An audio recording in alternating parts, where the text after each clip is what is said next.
कार्यरत हूँ। मेरा हॉबी चेस खेलना है। आप टेक्नीशियन के पद पे कब से हैं? 2020 से हूँ सर। 20 से हैं। क्या आपका उसमें कार्य रहता है? मेरा सर कार्य बिल्ड मेंटेनेंस का है सर। हुँ। और? उसमें क्या बेसिकली करते हैं? सर मैं 5 साल से व्हील हुँ। मेंटेनेंस में व्हील शॉप में ही हूँ सर, वर्कशॉप के अंदर में। तो उसमें किस तरह का कार्य करते हैं? बताइए उसके बारे में, मेंटेनेंस में क्या करते हैं? उसमें सर व्हील सेट जो होती है उसके रोलर बेयरिंग का चेकअप किया जाता है, उसको माउंटिंग हाउसिंग माउंट करके उसके बाद ठीक है। देखा जाता है कि जो भी ग्रीस एक्सचेंज किया जाता है, जो भी दोषपूर्ण कंपोनेंट है उसे बदला जाता है। उसके साथ साथ यदि बेयरिंग में किसी प्रकार का दोष पाया जाता है तो बेयरिंग को भी चेंज किया जाता है। और वो और यदि से सब चीज ठीक रहा सर तो उसी तरह ग्रीस चेंज करके फिर माउंट कर दिया जाता है। व्हील का फैक्ट्री कहाँ-कहाँ है? व्हील फैक्ट्री एक सर बेला व्हील फैक्ट्री सारण में भी है सर। और ग्लोबल इंडिया लेवल पे, इंडिया नेशनल लेवल लेवल पे? पे सर हुँ, बेंगलुरु व्हील फैक्ट्री है सर, बेंगलुरु में है सर। हुँ। तो आप उसमें क्वालिटी चेक करते हैं कि कहीं जी सर। डिफेक्टेड आइटम नहीं हो। जी सर। इसका आपका क्या प्रमोशनल हायरार्की क्या है? मैं सर टेक्नीशियन थर्ड से ग्रेड ज्वाइन है। किया था सर, ग्रेड हाँ, थर्ड से। उसके बाद अभी सर आप किस पे मैंने हैं? ग्रेड 2 हुआ हुँ, सर। उसके बाद मैंने अभी सर अभी फिलहाल ग्रेड 1 के पद पे कार्यरत हूँ। इसके बाद मैं सर एमसीएम के पद पे जा सकता हूँ सर, क्या सीनियर एमसीएम मतलब? Master crafts. तो आपने ग्रेजुएशन कब किया फिर? इग्नू से किया? हिंदी से? जी सर। जी सर। 2020-23 सेशन है सर। हिंदी में कुछ पढ़े हैं कि बस ऐसे ही कर लिए? जी सर, पढ़े हैं सर। बताइए कौन आपके फेमस ऑथर्स, रमधारी आपके सिद्धिनकर लोकप्रिय? सर हुँ, और मैथिली शरण गुप्त काफी पढ़े हैं सर दोनों। अच्छा। ये बताइए कि कवि कौन से कवि रामधारी सिद्धिनकर ऑथर्स लेखक? लेखक में सर मैं बेसिकली सर मैं मेरे पास जो टाइम मिलता है मैं इन्हीं लोग को पढ़ा हूँ सर। अच्छा, इन दोनों को पढ़े हैं। कुछ बताइए कृति, कौन-कौन सा कृति रहा है मैथिली संगीत का? जैसे मैथिली शरण गुप्त का सर यशोधरा, साकेत, भारत हुँ, भारती और भारत भारती रमधारी में सिंह। जी क्या बोलिए किसके सर। बारे में चर्चा किए हैं मैथिली शरण जी? भारत भारती में सर भारत के अतीत, वर्तमान और भविष्य के 3 खंड में चर्चा किए हैं कि कोई 2 लाइन भारत याद है? कैसा था, कैसा है और कैसा रहेगा। इसमें सर कोई एक लाइन है, हुँ,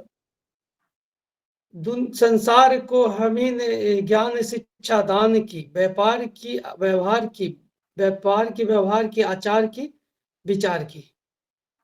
क्या मतलब हुआ इसका? दुनिया को सबसे पहले सर भारत ने ही सभी प्रकार की शिक्षा दी है, चाहे व्यापार हो, आचार हो, विज्ञान हो इत्यादि सर। तो अभी वर्तमान में हम विश्व गुरु बनने लायक हैं? क्या लगता है जी आपको? सर। जी सर, बिल्कुल विश्व गुरु बनने के राह पे हैं सर। कैसे? सर वर्तमान में शांति का जो संदेश देने देने के लिए आज जो वैश्विक अशांति के दुनिया में भारत जो है शांति की बात करता है सर। दूसरी बात हुँ, सर वैश्विक परिदृश्य में पर्यावरणीय चिंताओं को सर भारत वैश्विक मंचों पर उजागर करता है। साथ ही अभी जो हाल ही में दक्षिण बोर्ड ऑफ ग्लोबल पीस का गठन किया गया है। क्या है board of peace? Board of peace sir America के राष्ट्रपति डोनाल्ड ट्रंप द्वारा के महत्वाकांक्षी एक योजना है सर। इसके द्वारा वे सर संयुक्त राष्ट्र संघ को बाई उसको बाईपास करके हुँ, किसी भी अंतर्राष्ट्रीय मुद्दा को अपने हुँ, अनुसार मोड करने की चाह रहे थे। ठीक है। ये बताइए पंचायत सरकार भवन क्या है ये? पंचायत क्या बोले सरकार सर? भवन, पंचायत सरकार भवन। पंचायत सरकार भवन सर। हुँ, नाम सुना है? पंचायत जी सर, पंचायत में सर शायद जहाँ सचिव बैठते हैं उन्हीं के बारे में आप बात कर रहे हैं। क्या है बताइए? पंचायत सरकार भवन सर, पंचायत में सरकारी कार्य के लिए एक भवन बनाया जाता है जहाँ मुखिया, सचिव सचिव और अन्य पंचायत के लोग बैठते हैं सर। Very good. अभी हाल ही में हमारे सामान्य प्रशासन विभाग जीएडी को एक सर्टिफिकेशन अवार्ड मिला है, आईएसओ। लोग समझते हैं आईएसओ क्या होता है जी ये? सर, आईएसओ सर मैं फिर वर्तमान में सर रिकॉल नहीं कर पा रहा हूँ सर, सॉरी, लेकिन मैं सर ये इतना रिकॉल कर पा रहा हूँ सर कि अंतर्राष्ट्रीय लेवल पे एक प्रमाण पत्र प्राप्त देते हैं जो वैश्विक स्तर पे अनूठा कार्य के लिए प्रदान किया जाता है। वैश्विक स्तर पे? जी सर। देखिएगा इसको। ठीक है नेहा मैम। हेलो रविराज जी। हाँ जी मैम। आपने बोला कि रामधारी सिंह दिनकर और मैथिली शरण गुप्त को आपने बहुत पढ़ा है। जी मैम। कुछ चीजें बताइए जो आपने उनसे पढ़ते हुए कुछ सीखा है, जो अभी तक आपके साथ कैरी फॉरवर्ड हो रहा है, वो सीख अभी तक है आपके साथ। मैथिली शरण गुप्त की जो पुस्तक पढ़ने के बाद सोचने का जो नजरिया है मैम, देखिए समाज को देखने का, वह अलग प्रदर्शित होती है। जैसे कि मैथिली शरण गुप्त जी ने जो समाज को जो पारंपरिक रूप से हटकर सोचा, जैसे रामायण को, जैसे साकेत में उन्होंने रामायण से हटकर सीता के नजर से देखा, कैकेयी के नजर से देखा है। मतलब स्त्री मुद्दा को ज्यादा उन्होंने चलिए, आपने जो भी सीखा है, जो चेंजेस आपने ऑब्जर्व किया है, उसको आप प्रशासनिक सेवा में जब आएंगे तो कैसे इस्तेमाल करेंगे? आपने बोला कि डिफरेंट पर्सपेक्टिव से देखना सीखा आपने ना, जी तो मैम, उसका इस्तेमाल आप प्रशासनिक सेवा में कैसे करेंगे? समाज की जो स्थिति है मैम, उसको उसको भली भांति मैंने समझा हूँ उनके लेखन से। तो उनके द्वारा हमें जो मनोवृत्ति है महिला की, वो समझने में मुझे काफी हद तक मदद करती है। हाँ, साथ ही वंचितों की जो मनोवृत्ति है, जो पिछड़े लोग हैं, उनकी भी समझने में मदद करती है। और भारत की स्थिति को भी स्पष्ट करते हैं कि वर्तमान में क्या है और क्या था और क्या रहने वाला है, होने वाला है। तो उनकी राह राह भी प्रदर्शित करते हैं। आपने जैसा कि बोला कि क्या था, क्या है और क्या रहने वाला है, इसी को थोड़ा-सा आप अभी इलैबोरेट करेंगे कि एग्ज़ैक्टली क्या था, अभी क्या है और क्या हो सकता है? जी मैम, मैथिली शरण गुप्त बोलते हैं कि भारत का अतीत जो है काफी। नहीं, नहीं, नहीं, अभी अभी मैथिली शरण गुप्त जी की बात नहीं कर रहे। अभी आप अपने ऑब्जर्वेशन से बताइएगा कि क्या था भारत, अभी क्या है और क्या हो सकता है? अपनी जी, ऑब्जर्वेशन से बताइए। भारत जो है मैम अतीत में काफी विकसित स्थान रहा है, और वर्तमान में मैम कि कुछ कारणों से पिछड़ गया है। लेकिन मैम अभी जो जिस हिसाब से इनकी यहाँ नीति और योजनाएं लागू हो रही है, उस हिसाब से आने वाले भविष्य में विश्व गुरु बनने के राह पे है। आपने बोला कुछ ऐसी योजनाएँ, कुछ योजनाएँ के नाम बताइए जिससे कि आपको लग रहा है जैसे कि नहीं विश्व गुरु वापस बन सकता है। विकसित भारत 2047, इस योजना को क्रियान्वित करके प्रधानमंत्री जो है भारत को विकसित बनाने के प्रयास कर रहे हैं। चलिए, अब भी भारत की बात करी हमने, अब थोड़ा बिहार पे आते हैं। चूँकि हम बिहार सर्विस में जाने वाले हैं, तो बिहार की बात करते जी हैं। मैम। बिहार की कुछ ऐसे ही 5 समस्याएँ, 5 विभागों से मुझे लाके दिखाइए और उनको कैसे सुधारा जा सकता है और उसके बारे में आप बताइए। पहला तो समस्या मैम शिक्षा है बिहार की, जो कि उसे सुधारने के लिए मैम सबसे पहले तो मॉनिटरिंग बहुत जरूरी है, और जागरूकता, जो अभी भी बाल शिक्षा बाल शिक्षा पिछड़ रही है, और ड्रॉप रेट घटाने की जरूरत पड़ेगी। दूसरी मैम, फिलहाल अभी भूमि सर्वेक्षण को देखा जा रहा है, भूमाफियों को लेकर समस्या देखी जा रही है, जो कि भू महाअभियान चलाकर अभी कंट्रोल किया जा रहा है। तीसरी समस्या मैम आपदा को लेकर है, जो कि उत्तर भारत में प्रत्येक वर्ष बाढ़ आती है और जिसे नदी जोड़ो परियोजना या अन्य योजनाओं की मदद से कंट्रोल किया जा सकता है। और चौथी समस्या अगर देखें तो बिहार में नारी को लेकर है मैम, लेकिन वर्तमान समय में नारी सशक्तिकरण के लिए बिहार सरकार का काफी प्रयास रहा है। और पश्चिमी समस्या में बिहार में शराबबंदी है, परंतु फिर भी देखा जाता है मैम कि शराब माफिया अभी भी काज कर रहे हैं। उन्हें कंट्रोल करने के लिए मॉनिटरिंग और तकनीकी की जरूरत है। पहले बात करते हैं नारी सशक्तिकरण का आपने नाम लिया। क्या है नारी सशक्तिकरण? क्या समझते हैं इससे आप? नारी को हर क्षेत्र में राजनीतिक, आर्थिक और प्रशासनिक सभी क्षेत्र में स्वतंत्र निर्णय लेने की जो क्षमता होती है, वही प्रदान करना ही नारी सशक्तिकरण कहलाता है। तो क्या नारी सशक्तिकरण बिहार में है अभी? बिहार अचीव कर चुका है इस पॉइंट को? वर्तमान इस स्थिति तो मैम नारी की बहुत बेहतर है। फिर भी मैम अभी भी देखा जाता है कि अभी भी कहीं न कहीं पुरुषों से पीछे है।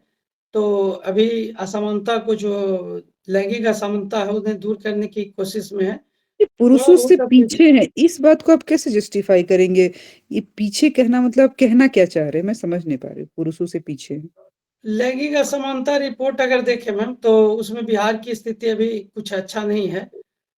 तो लेकिन फिर भी राजनीतिक स्तर पे और जॉब में आरक्षण जो है, उसके लेकर नारी की स्थिति काफी अच्छी हुई है। नारी सशक्तिकरण को लेके बिहार सरकार की कुछ और योजनाएं मुझे बताइए जरा, जो भी ग्राउंड लेवल पे चल रही आजीविका हैं। मिशन, क्या है आजीविका मिशन? आजीविका मिशन हो गया, महिला महिला रोजगार योजना, मुख्यमंत्री मुख्यमंत्री स्वनिधि योजना, क्या है मुख्यमंत्री स्वनिधि योजना? मुख्यमंत्री उद्यमी योजना, महिला उद्यमी योजना में। Okay, next. और आरक्षित रोजगार महिलाओं के अधिकार के तहत प्रथम जो 7 निश्चय 1 योजना के तहत अधिकार दिया गया था। 7 निश्चय 2 योजना के तहत सशक्त महिला, सक्षम महिला का अवधारणा दिया गया था, जिसके तहत काफी कार्य किए गए। आपने बोला सक्षम महिला, सशक्त महिला, क्या इस तथ्य पे बिहार कार्यरत है या बस ये सेंटेंस ही आया है? नहीं मैम, बिहार सरकार द्वारा काफी कार्य किए गए हैं और बिहार में महिलाओं को पंचायत स्तर पे पंचायत चुनाव में 50% सीटों पर आरक्षण भी दिया गया है। अच्छा, और कुछ बताइए महिला को लेके। सिर्फ आपने अभी रोजगार के पॉइंट ज्यादा हाईलाइट किए हैं, कुछ सुरक्षा दृष्टिकोण से बता दीजिए। सुरक्षा दृष्टिकोण से पिंक बस की अवधारणा लाया गया है, प्लस डायल 112 के तहत जो अभी सक्रिय घरेलू हिंसा रोकने में कामयाब है। शराबबंदी भी नहीं, महिला के पक्ष में कार्यरत है मैम। चलिए, thank you Raviraj ji. Welcome. कब है इंटरव्यू रविराज? 10 फरवरी को सर। तैयारी क्या लग रहा है आपको? कितना आपको मार्क्स मिलना चाहिए आउट ऑफ 10? आप बताइएगा ना सर। नजर सर नहीं टिकता है सर, मोबाइल पर डाइवर्ट हो जाते हैं। कोई बात नहीं, ऑफलाइन दिए इंटरव्यू? जी सर, एक जगह। रविराज जी, आप एक जी बात तो आपकी काबिलियत तारीफ है कि पहला मॉक आपका लिया था मैंने, वहां जी पे मैम। मैंने आपको शायद फीडबैक दिया था, बहुत इनफॉर्मल वहां पे आंसर, आपके बोलने का जो सलीका था वो इनफॉर्मल था। इस जी बार आप मैम। बहुत इम्प्रूव करके आए हैं, तो इसके जी लिए मैम, आप थैंक यू। तारीफ के पात्र हैं। लेकिन हाँ, अभी इम्प्रूवमेंट की आवश्यकता है। जैसे सर ने बताया कि बहुत ज्यादा भी हाई ऐसा पिच जैसे लग रहा है कि मैं एकदम चिल्ला के किसी को बताने की कोशिश कर रहा हूँ कि मेरी बात सुनो, नहीं, थोड़ा स्मूथली स्टेबल आवाज होना चाहिए। क्योंकि आप जॉब में भी हैं, तो इतनी प्रैक्टिस भी कर रहे हैं अब, तो थोड़ा-सा स्टेबल रखना है अपने वॉइस को। जी मैम। ठीक है? यहाँ पे थोड़ा और ध्यान देने की आवश्यकता है। बाकी सर ने बोला कि देखिए, जैसे मैंने क्वेश्चन बहुत कोशिश किया कि आपको करंट से आपकी ओपिनियन चेक कर सकूँ मैं, तो आप ठीक जा रहे थे, और जैसे जितना करंट से अपडेट रहेंगे, उतना अच्छा ओपिनियन निकल के आएगा। समझ रहे हैं ना? Thank you ma'am. तो जितनी करंट की जानकारी रहेगी, ओपिनियन उतना स्ट्रांगली आएगा, तो इसलिए करंट बहुत आवश्यक है। उससे जितनी जुड़ाव आप रख सकते हैं, टाइम तो बहुत ज़्यादा नहीं है, लेकिन आपको रखना है, मैक्सिमम आपको करंट से भी जुड़ाव रखे रहना है। इससे जी मैम। हर एक क्षेत्र में फ़ायदा मिलेगा आपको। जी मैम। हाँ, थोड़ा-सा वॉइस मॉड्यूलेशन पे आप लैंग्वेज सुनेंगे तो ठीक था मैम, जो बात करने हाँ, हाँ। का जो लैंग्वेज हाँ, इस बार कन्वर्सेशन। सुधारा है आपने, बहुत सुधार करी है आपने। बहुत ज़्यादा आप इनफॉर्मल नहीं गए हैं, बिल्कुल कोशिश की आपने फॉर्मल तक रखने की। फिर भी जैसे बहुत अच्छा चल रहा है, ये अच्छा नहीं है, ये सब सेंटेंस नहीं ज़्यादा यूज़ करना है। अभी भी थैंक यू। थोड़ा बहुत है, बट आप मैं सुनेंगे तो थोड़ा लगेगा कि हाँ, जी थोड़ा और जी सुधार की आवश्यकता है। All the best Raviraj ji. जी मैम, वो वहाँ भी मुझे थोड़ा फीडबैक मिला था कि हाई टोन है आपका। हाँ, तो मैटर है सर कि मेरा अगर टोन हाई है ना सर, तो लो करते हैं तो खुद में कॉन्फिडेंस लेस दिखते हैं। नहीं ठीक है, तो उसको देखिए, उसमें ये रखना है कि आप जब बोले तो लगे कि हाँ, आप काम होके बोल रहे कि हाँ, भाषण नहीं देना है ना, हमें भाषण नहीं देना है, हमें बात करना है, अपने जी सर। इंटरव्यूअर से बात करना है। तो आप कैसे बात करते हैं किसी से? ऐसा भी कैसे बात कर रहे हैं? आप भी वही जी व्यक्ति हैं, आप जी सर। अभी वही व्यक्ति हैं, आप कितने सही से बात कर रहे हैं? ये अगर जी सर। मॉड्यूलेशन ले आइएगा तो और अच्छा हो जाएगा। बाकी प्रयास करना है, प्रयास करने में क्या होता है? और ऐसे जी में अगर सर। जहाँ आपको दिक्कत आ रही हो ना कि बोलते वक़्त आप पीछाई हो जा रही है, तो थोड़ा वहाँ अवेयर रहना है कि ठीक है, जैसे ही तेज़ जाए तो थोड़ा कोशिश कर लेना है स्लो हो जाऊँ। तो आपका पिच क्या होगा कि लो हाई वॉल्यूम पिच पे मेंटेन रहेगा, तो ऐसा नहीं दिखेगा कि बहुत तेज़-तेज़ आप जा रहे हैं, लगेगा कि किसी-किसी बात पे आप जा रहे हैं, तो मैनेजेबल हो जाएगा। थैंक यू तो मैम। थोड़ा अवेयरनेस रखिएगा। All the okay, best. All the best. हाँ, thank you sir. Prem Shankar Kumar.